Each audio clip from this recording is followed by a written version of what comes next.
Okay. I am not good at this, but I'm setting it to public and hopefully people will be able to get in.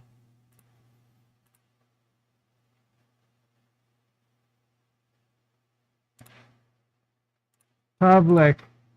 Save. Hopefully this one will work a little better. Okay, sorry everyone. Really, we're trying. And by we, I mean me, floundering, doing my best to put on a thing. Okay. Let's see how fancy I managed to get. All right.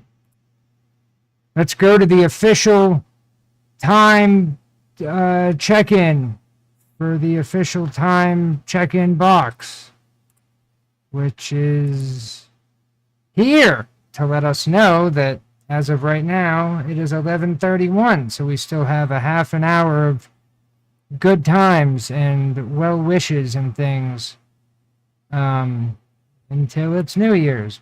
Boy, is that bright. All right, we're going to go ahead and get rid of that so you can see my face. I need to definitely work on that. Yes, welcome back, everyone. Hello. Slowly but surely, we are figuring out the intricacies of OBS and the joys of streaming on YouTube.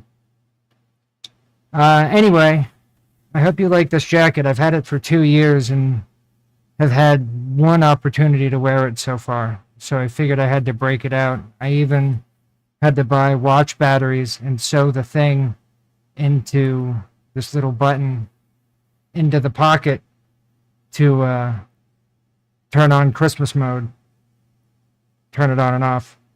But I've been introducing myself as Mr. Winter, everyone's favorite non-denominational, public domain, non-specific winter holiday figurehead, to be as non-offensive and politically correct as possible. So everybody, you know, love me and nobody be mad. But anyway, so in all seriousness, the reason that I wanted to do this is because genuinely one of the resolutions and one of the things that I wanted to do with the channel this year is start live streaming some more. I used to do it all the time on Discord to the point where it actually took some of my focus away from the channel, which obviously was a bad thing. And I spent so much time over there, you know, streaming and hanging out, which, don't get me wrong, was an awesome time. And I have a lot of awesome people that are there from the Discord, but I had to sort of rebalance and refocus. So I took a break from streaming. Now I'm trying to get back to interacting with the audience, which is something I really love doing. You know, one of the best parts of doing this is having such an amazing group of people to talk with and collaborate with and be able to bounce my ideas off of. And, you know, because perspective is one of the most valuable resources you can have, and everyone's limited to one. So the more sets of eyes I can get on something, the better it sort of turns out. So being able to show my works in progress, be it through, you know, editing streams or whatever, or just sort of be able to answer people's curiosities and questions through Q&As, or even just have fun playing games together like Fortnite or Jackbox or something. It's something I really like to do. Plus, I don't have any friends. So, you know, internet friends will work just as well for me. But anyway, now that it looks like I've at least gotten a vague handle on things, what I would like to do is go ahead and play the music one last time here whilst I actually put on my real shirt, because this thing is scratchy and sucks, but I just needed a chance to show it off because I spent money on it and because I spent a whole bunch of time sewing the thing and did the thing, and the watch battery itself was money. So, and I was really proud of the whole Mr. Winter joke, so stupid as it was. So what I'm going to do is I'm going to pop that up. I'm going to disappear for a moment, and then I will be right back in full-on chill mode, and we will count down the new year if you live on the East Coast of the United States. If you do not, then it is either not yet New Year's or you are in the future. How's 2025? I hope the world hasn't ended yet. But either way, we will have a good time. We will chill. We will game. We will laugh. We will live. We will love. And I don't know. It'll be fun. Hopefully, I won't crash the stream again. And also, sorry if there's a million dead stream recordings on my live page. I'm going to have to clean that up too. But anyway, not worrying about that right now. Having a good time. Streaming it up. This is your good friend, Mr. Winter, signing off for a brief moment, and we will return shortly for more New Year's Eve shenanigans. Nope, not that one. Nope, not that one either. There it is. Got it. Okay, be back in a sec.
All right, everyone. Thank you for bearing with me there as I had to get into comfort mode for the new year. I wanted to start 2025 off comfy.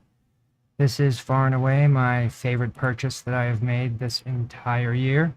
It is a lovely robe that has this hood with a little built-in sleep thingy, eye cover. So that was my favorite. $30, Black Friday, very good deal. Anyway, so let's see, it's 11:40. Let's go ahead and check the official, what is it? What did I call it? The bright as hell, the thing. There you go. It's 11:40. It's very bright. But the bright as hell, New Year's clock, is here to let us know that we got about 20 minutes. So, as far... Oh, you got fingerless gloves too, Em. Yes, these are not new. These are the ones that I've had forever, but boy, do I love them.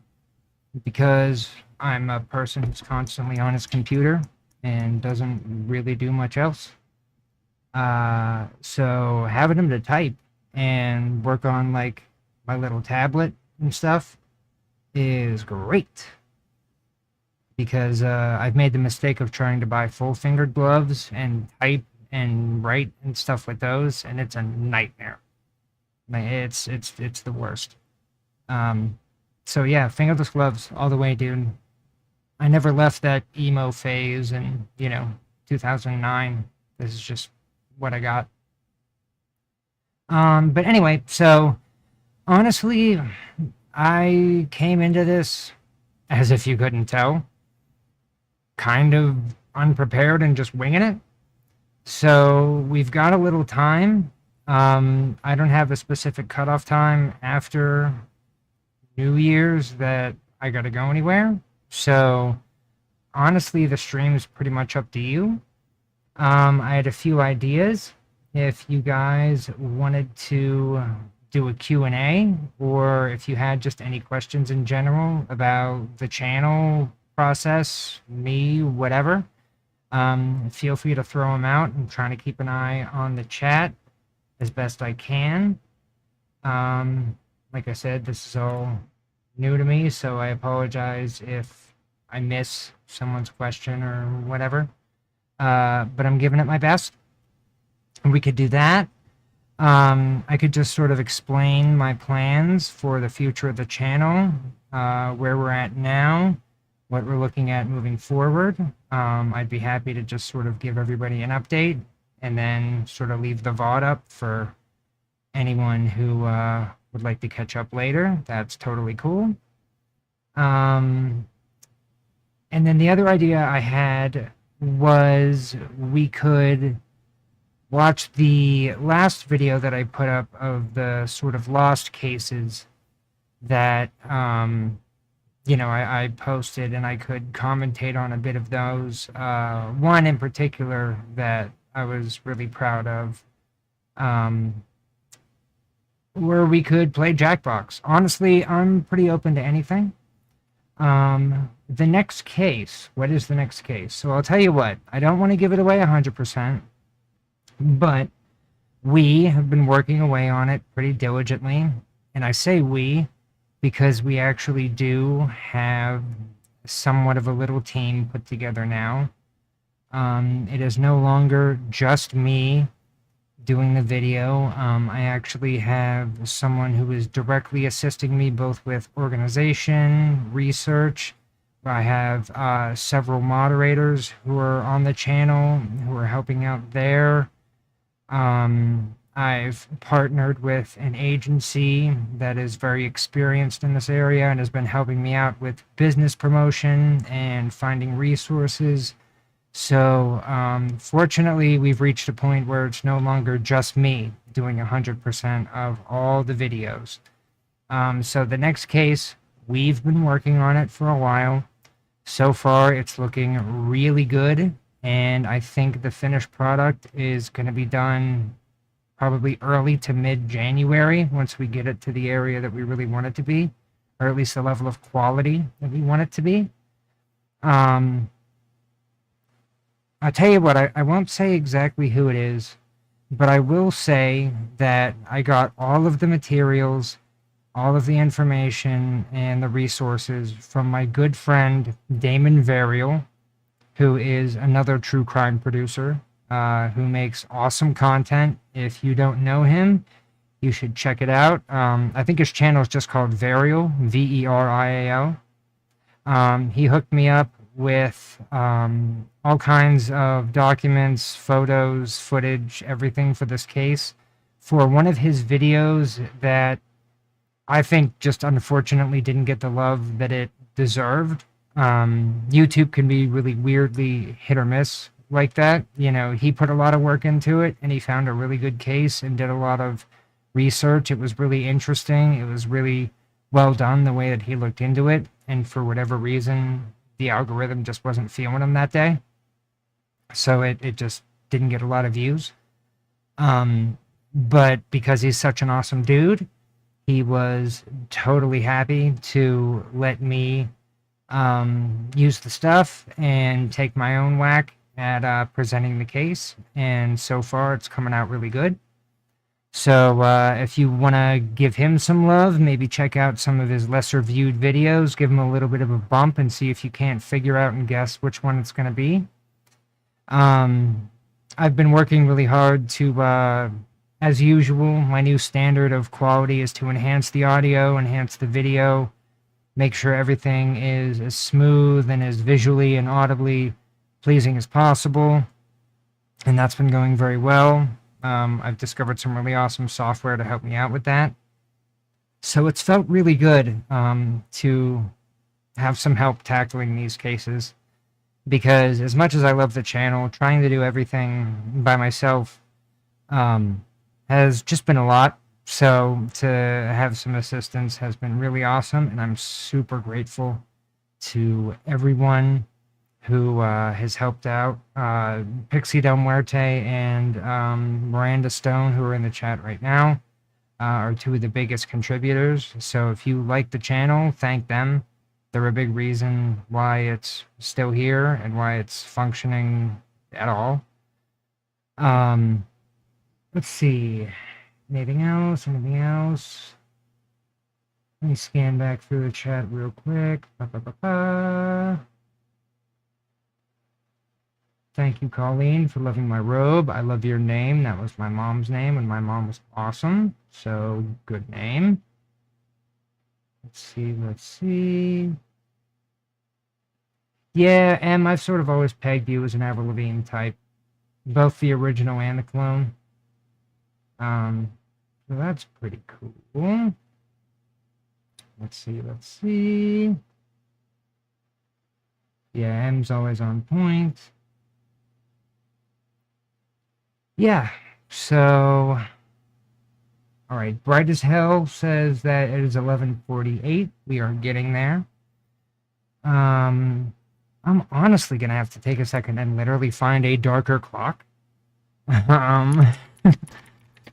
So, give me 1 second while I find one that won't completely blow out my face.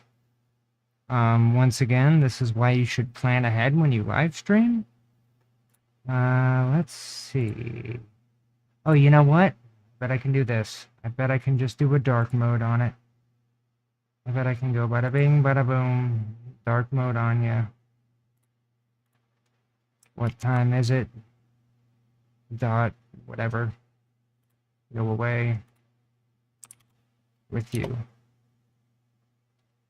Boom, bing, boo doo doo ding, ding, ding, ding, ding, ding, ding.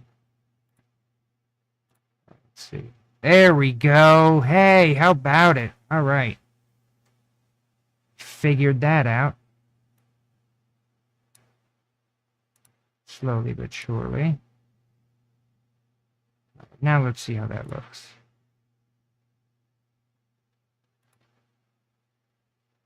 Hey, all right. There we go. Oh, no, that's the full screen. Wait, I had one that was all... There we go. Fancier. Somewhat fancier. Slightly fancier. Not that fancy. In hindsight, does not look that fancy. That looks fancier. Yeah, that'll work. That'll work for what time it is. Yeah, we got a solid 10 minutes. All right. Bada bing, bada boom, Bob's your uncle. I'm walking here. You got it. It's absolutely correct. There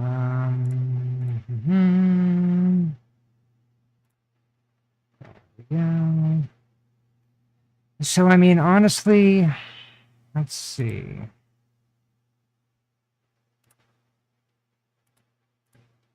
Let me pull up this last video. I think we should have just enough time to watch over it together. And I can sort of commentate on it as we go. I know it's less than 10 minutes from when I published it. And we will just sort of go with that and see how it works. I won't be able to see chat while I'm doing this, so I apologize. But this is one of the first videos that I tried to publish on a case while it was happening, of a woman named Angie Diaz. So if you didn't see the latest video, this was one of the biggest parts of it that we are going to go ahead and check out right now. Full screen. Old school intro.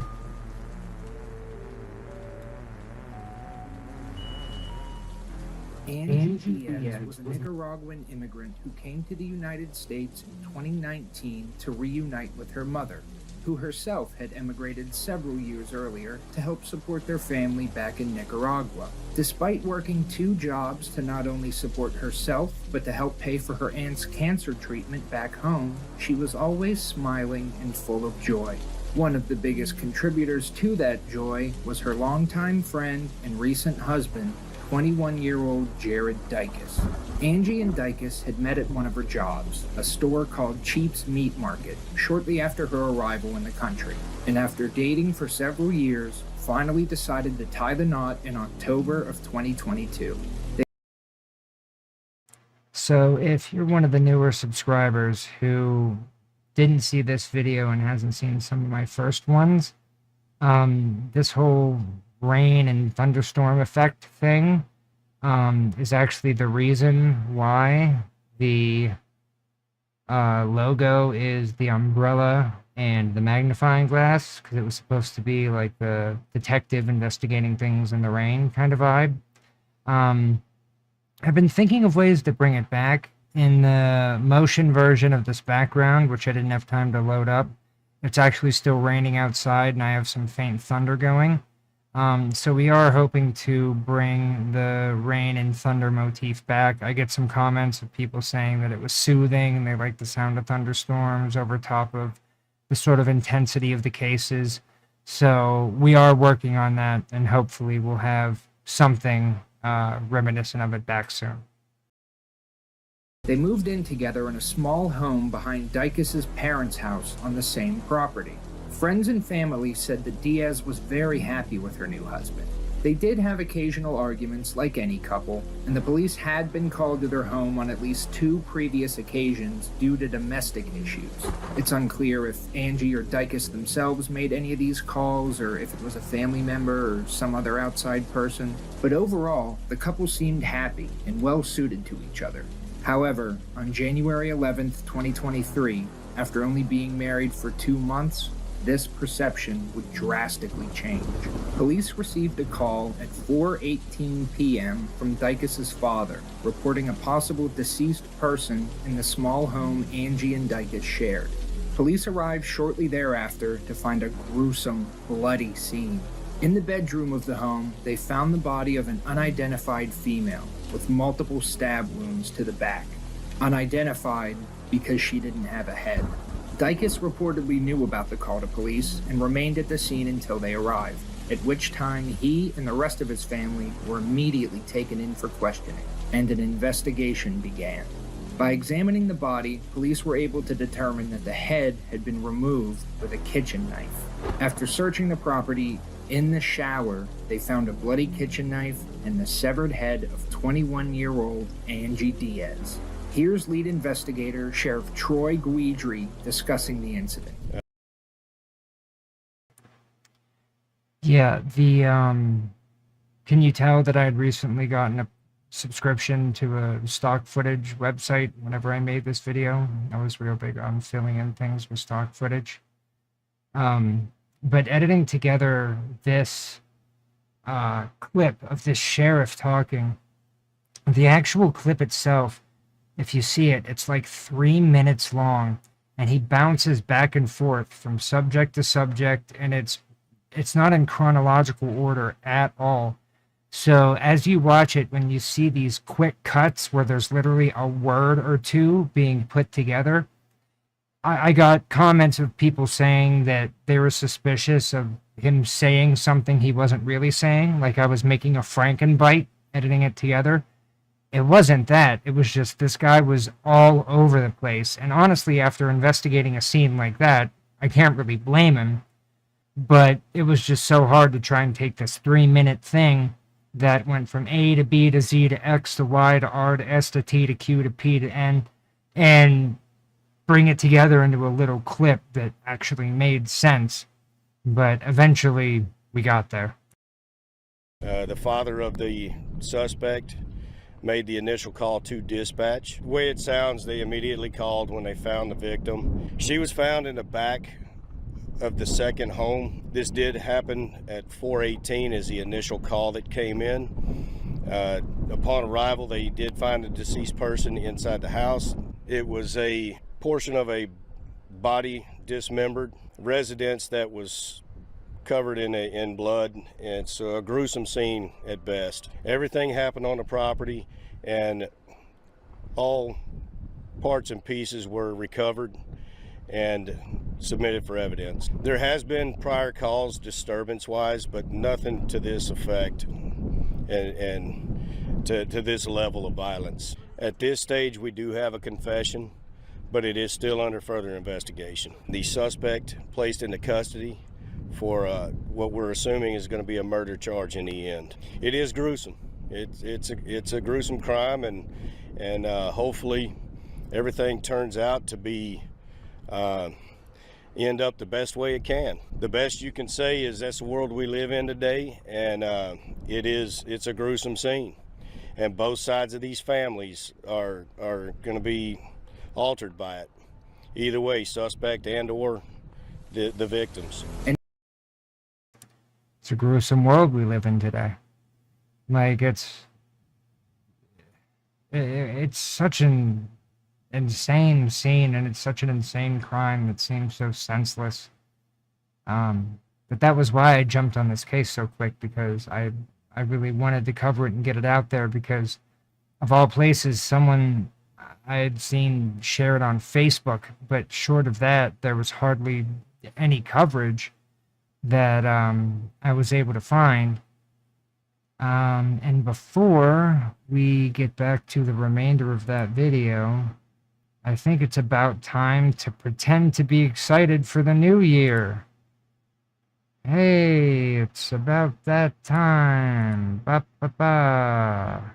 Now I need to fill 1 minute and 15 seconds with rambling, which you would think would kind of be my forte, because that's literally what I do for the channel, just sort of senselessly ramble.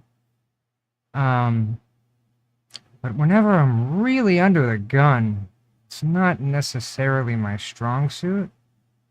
So all I need to do is just draw it out for, I don't know, another 30 seconds, and then I can do this big dramatic countdown. And I was gonna get a party popper and do the traditional thing, but I did not, because I'm bad at preparation, as this stream has clearly shown.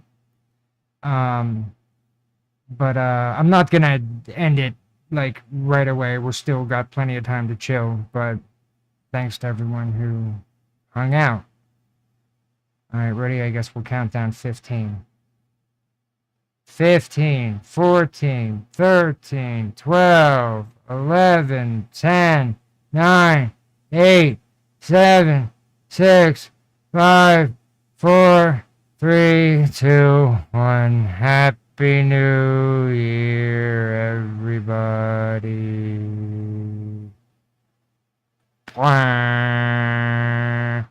2025 hopefully is going to be a good year. I got a lot planned for the channel, and I'm really hoping that I'm able to get it all together for you guys, starting with some more live streams, hopefully put together a little more professionally than this. If you're on the East Coast, Happy New Year. If you're not on the East Coast, Happy New Year when you had it before or when you're going to have it later, or I don't know. Time is a construct.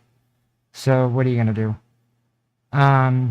But anyway, we can hop back to that and check out the last little bit of that video. And then I can hop back to chat and see what you guys have been saying. Hopefully not just making fun of me, although I wouldn't blame you. But we'll go ahead and pop that back up. And we will do this. I will say, real quick, I'm so happy that people at the checkout counter and friends who think they're cheeky and funny will now no longer be able to say, "See you next year." Whenever I hate that. I hate it so much. It's not funny. It's never been funny. Don't do that. Okay, sorry. Just had to do that really quick. All right, let's keep going with the video. Altered by either way, suspect and/or the victim. Oh wait. Initially, Either way, Echo, suspect and/or the victims. Initially, it seemed that Dykus didn't want to talk to police, refusing to give a statement. However, after speaking to the rest of his family and interrogating him for several hours, Dykus would confess to the murder. The possible motive has yet to be put forward.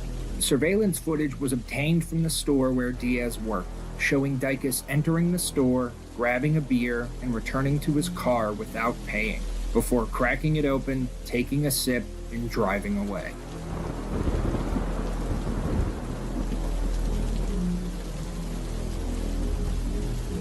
As Angie's time of death is estimated to be around 11 a.m. the day before the arrest, and this footage is from noon of that same day, it's believed this video shows Dykus in the moments immediately following the murder. Real quick, I just wanted to say, I say it in the update here, but it kind of gets like glazed over. He still hasn't come forward with any particular reason for the murder, for why he did all this grisly stuff. It's still kind of out in the open, if I recall correctly. So I just wanted to point that out because, again, something so insane as cutting someone's head off with a kitchen knife and insisting, like, I don't know, just felt like it or whatever, is just an extra level of demented, in my opinion. But okay, let's finish this up. Dykus is currently being held in a Waller County jail on $500,000 bail. This was actually a point of contention with Diaz's family and the district attorney, as they felt with Dykus's violent history, coupled with the severity of the crime, it should have been much higher. The judge agreed, and his bail was raised to a full $1 million, which, surprisingly, he hasn't been able to cover, so he's remained incarcerated ever since. Part of that violent history they were referring to was his erratic behavior at the police station after his arrest, despite how calmly he waited for police to arrive at the crime scene, fully aware that they were on their way to arrest him. At the station, he made threats against officers and staff, punched out several windows, and eventually had to be restrained in one of those jail chairs with the bag on his head. Also, due to his history of that type of behavior and the severity of the crime, the DA's office raised questions about the state of Dykus's mental health, but after being examined, he was deemed competent to stand trial. That ultimately wouldn't really matter though, because he eventually took a plea deal of just 40 years in prison. You may be surprised that's all he ended up getting, especially considering this happened in Texas, of all states, but the DA's office discussed the deal with Diaz's family before offering it to Dykus, to make sure they were okay with it, in the hopes of sparing them the trauma of a trial and having to hear about the terrible things that were done to their loved one in excruciating detail, over and over for days on end, which, honestly, is pretty fair. In a quick, unrelated piece of information, it also came to light during the investigation that Diaz was an undocumented immigrant, though I'm sure this had absolutely nothing to do with Dicus's uncharacteristically generous plea deal. He'll technically be eligible for parole as early as 2043, but Texas parole boards aren't exactly known for their leniency, so it's highly likely that he will serve every last minute of his 40-year sentence, meaning he'll be enjoying the amenities of the Byrd Unit Prison Facility in Huntsville, Texas until 2063. Unless he does something dumb while he's in there. Which, let's face it, is pretty likely, so it'll probably be even longer. Which is fine by me. Oddly enough though, while I was doing research on the updates for this case, I came across an absurd amount of comments talking about stuff like how Dicus was innocent, or that Angie deserved what happened, or, strangest of all, how attractive Dicus is. Like he has his own simp/fan club. And while I know plenty of killers have fans, those are usually the ones who receive large amounts of national media coverage, whereas this case barely got covered at all, even locally. So, just another thing to add to the list of weird, unanswered questions about this case. Which, speaking of, while this case definitely is strange and does raise a number of questions, I imagine there wouldn't be quite so many if the reporting on the case was done with more care. Every article I read about this case either changed, got wrong, or outright omitted a number of facts, to the point it almost felt like playing a game of telephone. This is one of the parts of the job that makes me so happy that I now have someone to help me with research, because you would be blown away how many of these cases from different newspapers or sources, even from within the state where it happened, that have conflicting stories, or that leave out details, or that change details, or it's so hard to try and find and confirm the actual thing that happened. Like, the broad strokes of, like, someone was murdered, this is how it happened, this was the day it happened, those are usually consistent.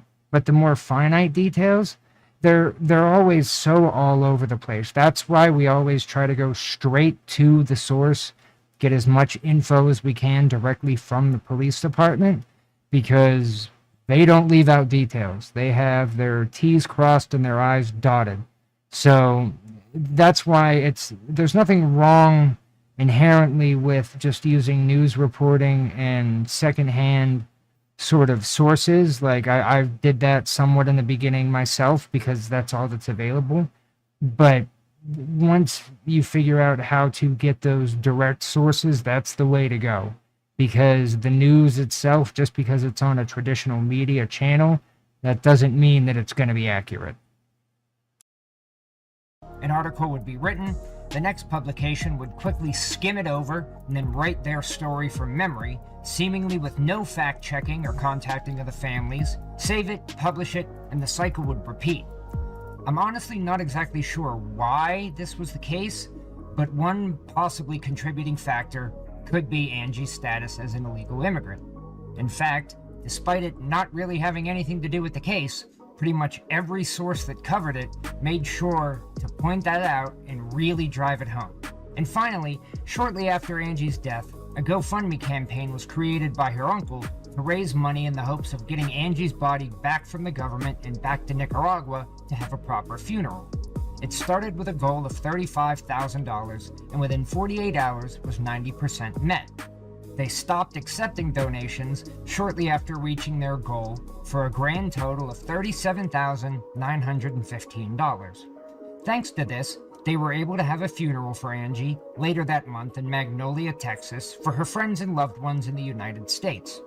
Then had her body returned to her hometown of El Vallejo in Nicaragua, where they held another service for her family and loved ones there, including her aunt that she'd been sending money to for cancer treatments, who's actually still alive, somewhat thanks to Angie and her contributions to her recovery. And with that, you've made it to the end. Thanks to June's journey for the get another free plug, you only get one. But yeah, so I really liked making that video and getting to go back and look at some of the stuff that ended up on the cutting room floor and actually getting to share it with people so that, it had another chance to get checked out. You know, because it sort of spanned the entirety of when I originally started the channel and was making content like that didn't have my face or anything personally identifying in it, to actually the one of the videos that is in there was the first video that I ever put my face on YouTube in. That was the one that I was probably most proud of, though, just because it was made quick and it ended up working out really well. Yeah, it was just nice to get to go back and utilize some of that stuff and finally give it another chance. So I'll tell you what. According to the bright as fuck whatever clock, yeah, it doesn't matter. I can close that. It's past midnight. The big event is beyond us. We could, if you guys want, I can skim the chat real quick, see if there are any questions that I missed or anything from while we were watching that video. But if there's any other questions or anything else that you guys want to pop in really quick, we can do that. Otherwise, I wouldn't be opposed to watching one other segment from that latest video, kind of stopping and commenting and just sort of throwing my thoughts in there. And then we should be able to probably wrap it up sometime after there. I can go ahead and move some things around so I can actually at least see the chat this time. But yeah, let me go ahead and scroll through. Or if you guys absolutely hate this, I don't blame you either. Feel free to let me know, and we can go ahead and do something else. Let's see.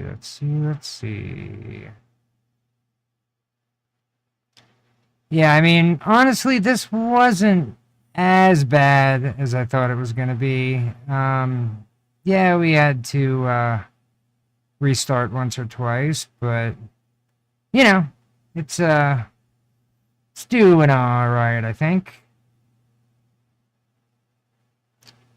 Oh, was this a fidget D20? No, this was a gift. It's just a regular dice, but it comes apart and it has this cool spinniness bit to it that you can spin the corners or you can spin the whole thing. I have a whole plethora of fidget toys just off screen 90% of the time. Like, this is an original fidget cube that I funded on Kickstarter, like the original run and everything.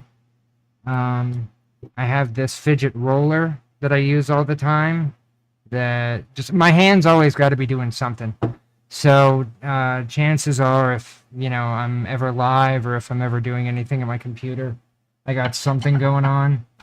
Off to the side, I have my drumsticks and my drum pad.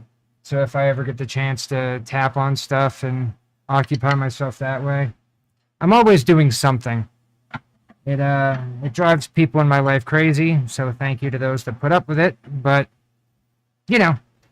it's just part of the deal. Let's see. Oh, I see cousins. Cousins are here. Hello, favorite cousins. Every cousin is my favorite cousin. I love all my cousins equally. Glad that you are here.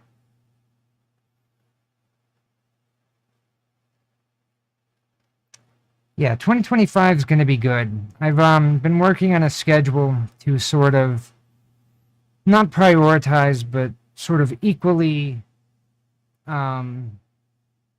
prioritize working on the channel, communicating with you guys, doing both straight up work and grinding away on videos to get things done, but also doing some more laid back things like this, some live streams. If you've ever noticed on my channel, my homepage towards the bottom, I have some additional channels listed that are new Justin puns, like Just Investigations, Just Interviews, things like that. But I'm actually going to start utilizing those Just Interviews is pretty self-explanatory. It's another podcast that I'm going to be starting up, where I've been fortunate enough to make a pretty good deal of YouTube friends and meet just some really interesting people in the 2 years that I've been doing this channel. So just sitting down and chatting with them in a very non-traditional way, kind of like how I do everything else, is the plan for that one. You know, I'll have a couple, you know, how did you start the channel, and, you know, what do you like to do, and some of the more stereotypical questions. But then I'm just going to wing it and sort of let the people decide. Like, you know, if the guest just wants to chill and play Fortnite for an hour, that's what we're going to do. And just whatever we chat about, we chat about. If they want to talk about some deep stuff, then we can definitely do that. If they want me to come up with a more in-depth sort of outline and actually ask some really, you know, some serious and informative questions about them and their process, we can do that too. But it's all going to be up in the air, so you never know what you're going to get. But I'm looking forward to doing that, because at the very least, if you guys haven't noticed, I like to talk. So a channel where I just get to do that, it's going to be pretty all right. But I do have high hopes for that. The Just Investigations, I'm still not even 100% sure what I want to do with that. I think it's going to be more of like a video essay kind of channel, where whenever I have the time to pick a subject and just look into it and sort of lay out and present my findings in a more edited and directed sort of way, I'll be doing stuff like that. So hopefully, you know, people will enjoy checking that out. But rest assured that none of that is going to distract or take away from the original, the OG, the Just Interrogations channel. We have a lot of plans for this channel itself coming up. We have, like I said, multiple videos in the works. The ones that the one that I explained before actually isn't the only. We have a couple exclusives that are also in the works that nobody's seen before, nobody's reported on before. And to my knowledge, the interrogation footage hasn't been covered before. You know, so we definitely got some more of the bread and butter headed your way. But I will tell you what, let's go ahead, if it's all right with everyone here, and we will check out one more section of this latest video here. And then, you know, we'll chat for a few minutes and give everyone a chance to say what's up or ask if they have any questions. And then we will, you know, maybe call it a night, just depending on how everyone's feeling. But let's see. In Cyberpunk. Give me 1 second to line it up. I don't want to give any free publicity that I'm not getting paid for. It's very important.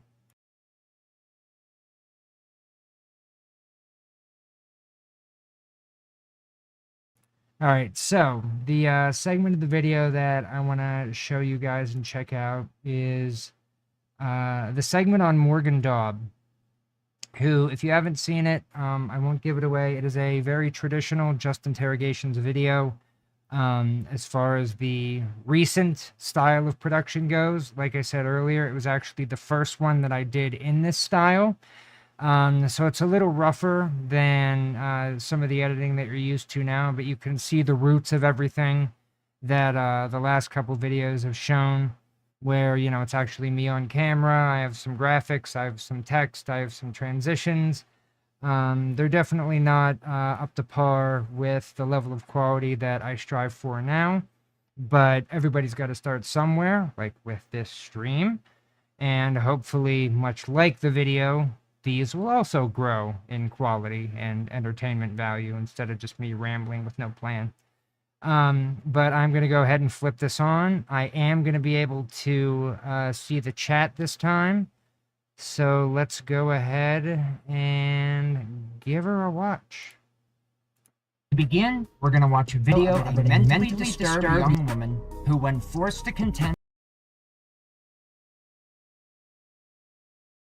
we're going to watch a video about a mentally disturbed young woman who, when forced to contend with the early effects of quarantine, finally snapped and decided to commit a truly heinous act. Even stranger though, she didn't have to do it alone, because when she told her elderly parents about her gruesome plan, they both volunteered to join her.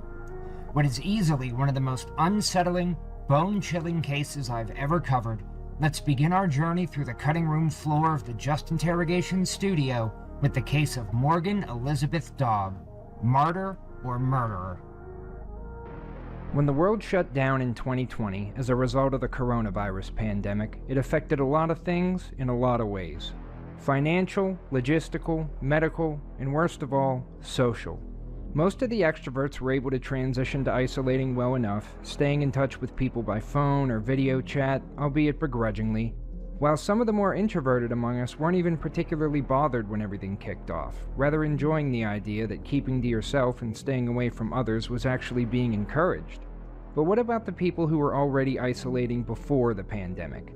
People already living their lives withdrawn from society, be it for physical or more likely mental factors, whose small window serving as their only reference point for societal norms and expectations was now entirely cut off, and they were left alone with nothing but the immediate people around them and their own thoughts.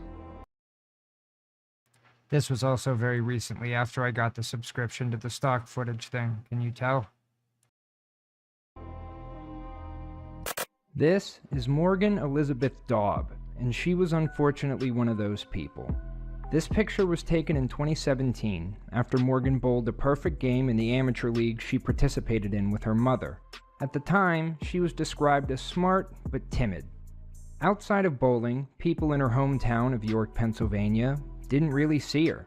She didn't attend any social gatherings, have any sort of dating life, and didn't even have any social media.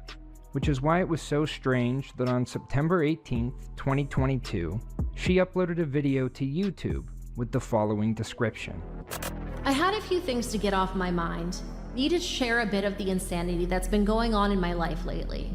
There is more truth in my 30 minutes of unscripted rambling that most of you have heard in the last 30 days. As of yet, I cannot fill in any more details or release any evidence of my truthful claims or explain what started all of this. I stated that my situation is like being forced or conscripted into the US military. It's actually more like slavery. My family and I are law-abiding American citizens, yet we are being denied fundamental human rights. Multiple basic constitutional rights and freedoms have been and are currently being infringed.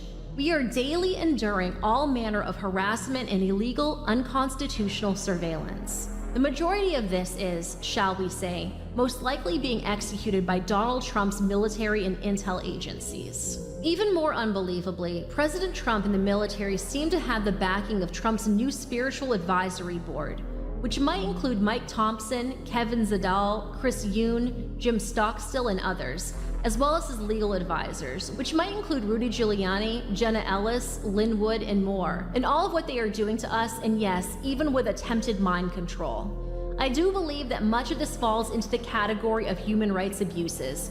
Oh, the public outrage. Since Trump is behind the scenes running a shadow administration as our lawful, rightful president, we have absolutely no recourse to fight these heinous actions. It would be an exercise in futility to address this with any government entity. I am hoping that shedding a little light on the subject will make them back off somewhat. If not, at least I have finally broken radio silence on this. We are also, shall we say, apparently under massive assault by Barack Hussein Obama's shadow administration. I am a patriot, and I am an indescribable threat to the entire establishment, which happens to now include Donald Trump. You will find out why I'm such a threat soon enough. For now, let's just say that all of these people, shall we say, apparently have a lot of evil crimes to hide, and I am the news now. By the way, if I want to make up a story, I would take the time to script one far better and more believable than this. You want real proof? Watch The Panic. Subtle, but real. Hashtag human rights abuses. Hashtag fuck all tyrants. Hashtag my body, my choice. Hashtag panic incoming. Hashtag like Emery harder than Flint. P.S. As always, if I ever find out that I am wrong about anything, I will do my best to correct the record as soon as possible. Want to give a quick shout out to Yergi from the Misery Machine, another channel that has been amazing in sort of showing me the ropes and teaching me how to navigate this space, both like for the past entire 2 years. There are some of the people that, I don't think they believe me, but I told them every chance I get to shout you guys out and talk about the Misery Machine and how awesome you dudes are, I do it. And damn it, I really do. They have hooked it up more than... Without them, I wouldn't be here. I'll put it that way. But yeah, Yergi really hooked it up with the voiceover on this video. The description gives you a pretty good idea of the video's content, or at least most of it. It's almost half an hour long, and there's a lot of stuff that's just repeated, so I'll just touch on the key points. It begins much in the same way as any political conspiracy theory video, with disjointed ramblings about the deep state and shadow administrations. Morgan sounds frantic, like she's trying to get out as much information as possible, as quickly as possible, but she keeps getting sidetracked, which leads to deviations and tangents that are only vaguely related to what she was trying to convey in the first place. This is likely due to the fact that she believes she's being watched and pursued by hundreds of millions of people, under the direct order of rightful President Donald Trump. At one point, an Intel driver update bubble pops up in her taskbar, which she points out as confirmation from her friends in the military, who know she's recording this video. While a bit strange, it's unfortunately not anything unique. YouTube is full of stream of consciousness political rant videos. But a bit further in, it starts to take a turn. Morgan begins implying that the reason the military is after her has something to do with her religious beliefs. Morgan, along with her parents, was a very devout, traditional Christian. People who were aware of the family said that they really only knew two things about them. Two things that they were very vocal and forward about. They were Christians, and they were Trump supporters. Now let me quickly say, this isn't a political channel, and I don't think politics have any place in anything outside of politics. I'm only mentioning this because it's relevant to the case. Please don't fight in the comments. She doesn't say specifically what aspect of her beliefs are being targeted, but she does make some vague proclamations that God will be fully releasing me soon, and He will give us back the voice and the platform that was taken from us 17 years ago. She also claims she's been brought into something so much bigger and so much more evil than you can possibly imagine. So at this point, while her behavior is definitely worrisome, and she's clearly suffering from some kind of mental issues, she hasn't really harmed anyone. It's always sad to see someone in a state like this, but there has to be more. How did it go from this to that? To answer that, I need to show you the second video, which was posted to Morgan's channel about 2 months later, on November 26th, 2022. This one's shorter and a bit more focused, but it's still almost 10 minutes in its original form. But I think it's important for you to actually see this one, so I cut it down to remove all the long pauses, repetition, and asides, putting it back together as just the main intended point of the video. I did just also want to quickly say, I knew that it was a risk putting that in my video. The whole politics has no place outside of politics, but I was very proud of everyone for not fighting in the comments. So everyone did a very good job. Both, like everyone was very mature, no arguing, no fighting. Everyone did great. Please keep that up, because I intentionally stay so ignorant of politics that I wouldn't have known what you were fighting about anyway. But still, appreciate it. Good job, gang. Oh, nope, wrong button. Hey, right button. There we go. Hello everyone. Hello. I hope this travels the world. I really do. Finally God showed me the reason why. Game over, devil. I, Morgan Elizabeth Daub, York, Pennsylvania, United States of America, do hereby abdicate the throne of the United Kingdom, along with all the rights, privileges, etc., appertaining thereunto. I'm returning power to the people of the United Kingdom. Oh, please, let this rock the world today. No, Queen Elizabeth III of the United Kingdom. I know they'd love me. I know they would. I was next in line for the throne of England, United Kingdom. Not anymore.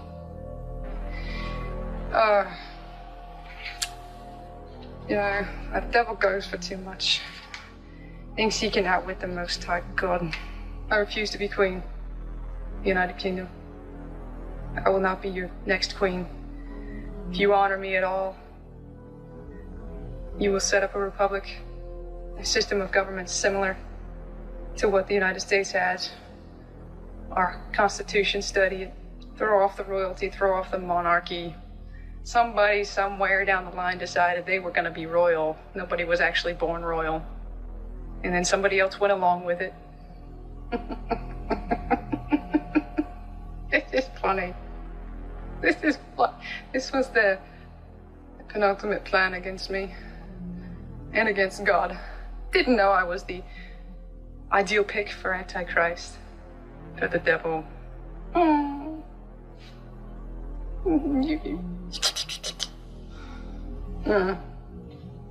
For all intents and purposes, I have abdicated. I refuse to be queen. There it is. My signature. What the? I hate these selfie videos. Why do they flip everything around? It's stupid. Don't ask me. Maybe it flips back around when it saves. Is that what it does? I don't know anything about technology. And yet I figure out all their algorithms and stuff too. It's the beginning of the shaking. The Antichrist will seize it by intrigue and then set himself up as king. Yeah, it's done. I have formally abdicated. I'm a bondservant of Christ. I'm a daughter of the Most High God. I am royalty in Jesus. I am a royal priesthood. I rule and reign with Jesus in heavenly places. I am a king and a priest unto my God, Yahweh, Elohim El Elyon. I am not the Christ. I am not Antichrist. I am not the Christ. I am not false prophet. But I am a prophet of the Most High God. And I'm ready to roar for him. Lord will roar from Zion. And they fucked with the wrong family. They really fucked with the wrong family. It's time for the king to roar. The one true king, King of kings, Lord of lords, King Jesus. The one true. Amen. Now, even after multiple watches, without the gift of hindsight and further knowledge of the case, it can be hard to decipher what exactly she's trying to say between the burrowing eye contact and the maniacal laughter. So allow me. But before I do, I want to make it clear, I'm not making fun of this woman, or analyzing her distorted sense of reason for a laugh. She was clearly unwell, and if things like this are to be prevented in the future, we need to understand what she was thinking, why she was thinking it, and what those thoughts led to. So, here we go. For reasons we're not quite sure of, and that were never expanded on in the results of the investigation, Morgan believes herself to be the next rightful heir to the throne of the United Kingdom, after Queen Elizabeth's death about a month earlier at the time of filming. It was stated by police that they believed Morgan, as well as her family, suffered from a variety of mental health issues, though we don't know if they came to that conclusion by way of previous reports or diagnoses, or if it was derived entirely from the events we're discussing today. This could also be the reason for why, towards the end of the video, she comments, "It's the beginning of the shaking." But it's safe to say that this obviously was a delusion, and Morgan did not have any rightful such claim, but she was genuinely fully convinced that she did. She also speaks about God finally telling her why, presumably why she was here or why she was supposed to take the throne in the first place. But this is quickly followed up with, "Game over, devil," which means that the devil wanted her to take the throne. God has told her why she shouldn't, thus the reason for her abdication. This is elaborated on a bit when she says, "This was the penultimate plan against me and against God. Didn't know I was the ideal pick for the Antichrist," which reveals the true underlying motive for all this, which was further backed up by evidence and notes found at the scene.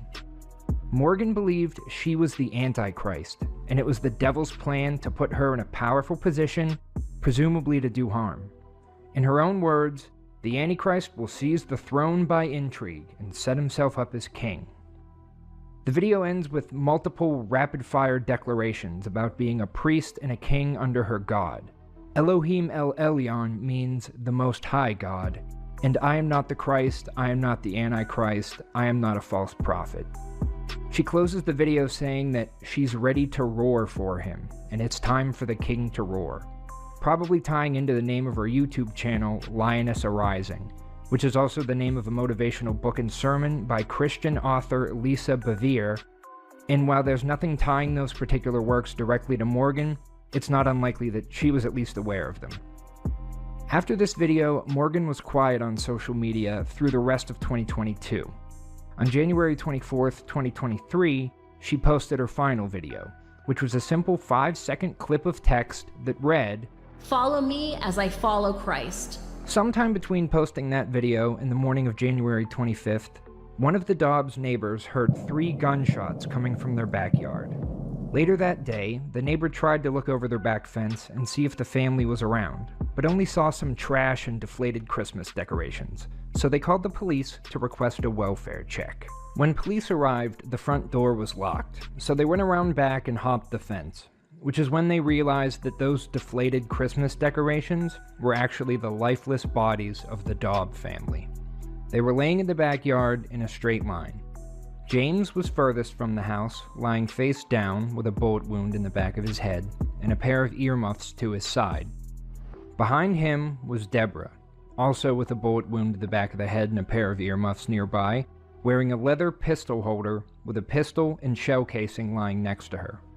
And finally was Morgan, wearing earmuffs and a holster, pistol and shell casing nearby, and wound in the back of her head, seemingly self-inflicted. Inside the house, police found the family dog alive and well, and a series of notes written by the family. All of the family, not just Morgan. They explained that this was a mutual decision, made by all of them, to collectively take their own lives in a 3-way mutual self-murder pact. According to the notes, Morgan had approached her mother several weeks before, explaining that she was hearing evil voices in her head, telling her that she was the Antichrist and was destined to do the work of the devil. Deborah, being a devout Christian and not having any faith or trust in the government and modern medical practices, determined that prayer was the best option. However, as time passed, the voices only got louder, and Morgan decided that the only thing to do, in her mind, was end her life before these predictions came true. Having made up her mind, Deborah's chief concern was that she didn't want Morgan to die alone at such a young age, so Deborah decided to die with Morgan. The two then explained their plan to James, who initially didn't want to die, but apparently after thinking it over, decided he didn't want to live without his wife and daughter, so decided to join as well. It's believed that a combination of mental illness, religious devotion, and fear of the direction the United States was headed in made a decision that for most of us would be unthinkable, remarkably easy for the Dobbs to make. After writing letters to family explaining their decision, as well as their wishes for the estate, the Dobbs put on their earmuffs, grabbed their guns, and went out back. It seems the initial plan was for each person to take their own life one at a time, starting with James. However, according to his note, he was too shaky to do it himself, so Deborah took the gun, pointed it at the back of his head, and shot. Deborah herself was supposed to do the same, but also apparently became too nervous to go through with it, so Morgan had to do it, putting the gun to the back of her head and pulling the trigger, much the same as Deborah had just done to her husband. Finally, it was Morgan's turn. Being the last one left, she didn't have the option of having someone else do the deed. Police stated that they spent some time entertaining possible foul play, but forensic specialists agreed that all evidence pointed to the story told in the notes. The timing, the bullet trajectories, the wounds, everything lined up with this truly being a mutual decision. There's still some speculation and exaggeration online about the notes all being written by the same person, or about Morgan being found holding a large medieval sword engraved with the Sword of the Lord, but none of this is mentioned in the police's definitive release, so take those with a couple grains of salt. Personally, I think it's obvious what happened here.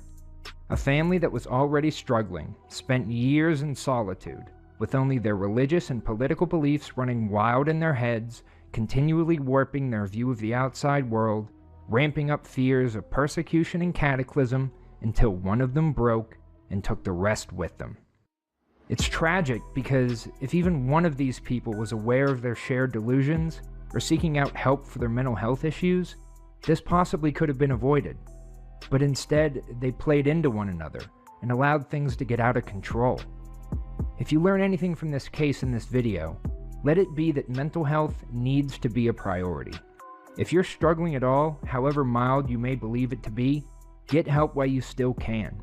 As these things progress, it can be easy to lose sight of where you are versus where you started, and by the time you try to look back, it can be too late.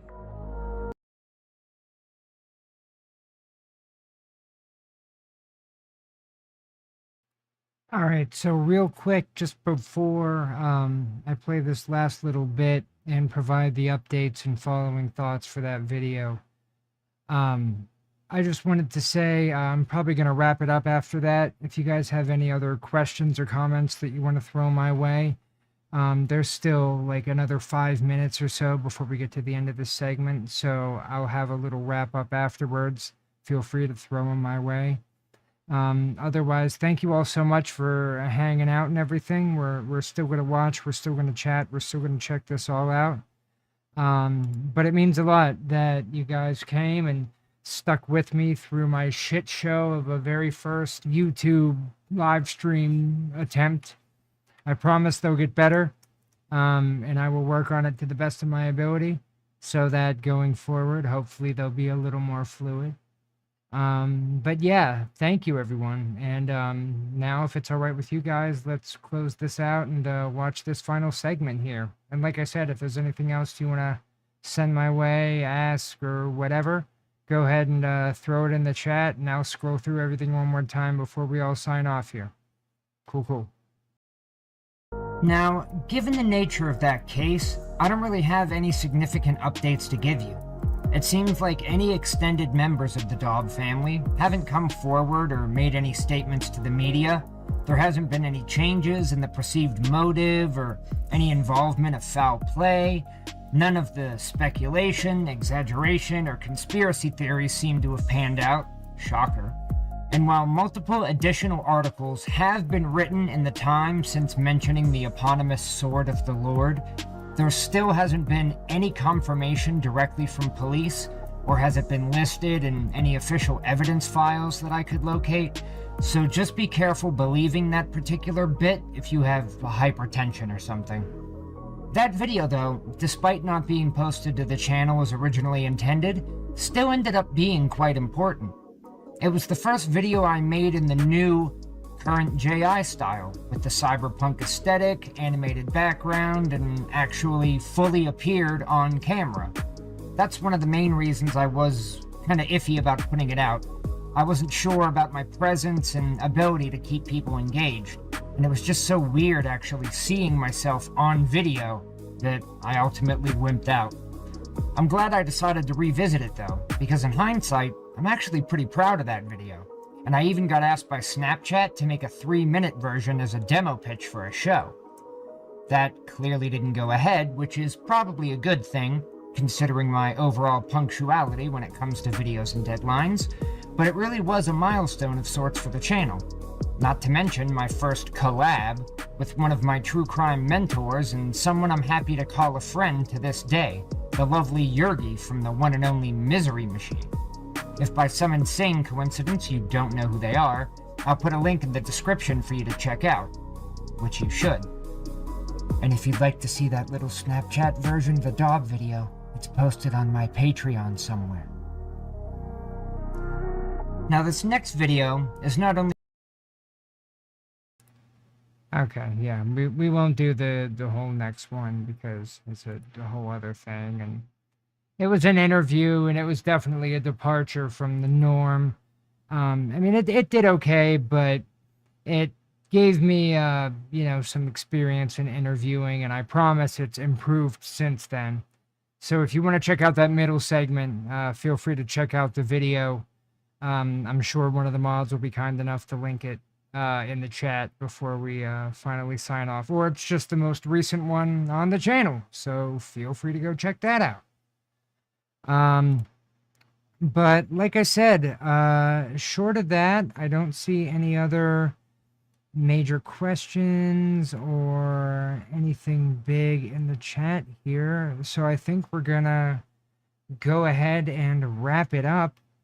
Thank you from your favorite non-denominational, non-specific, what was it?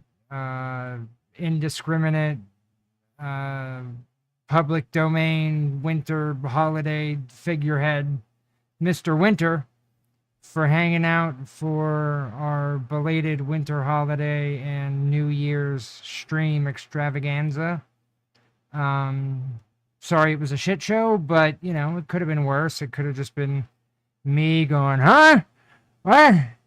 What is it? Why is it? What's not? Why is it not work? Why is it not work? Oh, there. Oh, wait, no. What? So at least it wasn't that for an hour and a half. Hopefully it was somewhat better. I don't know. I might even leave this up just for posterity's sake. Who knows? It's kind of fun.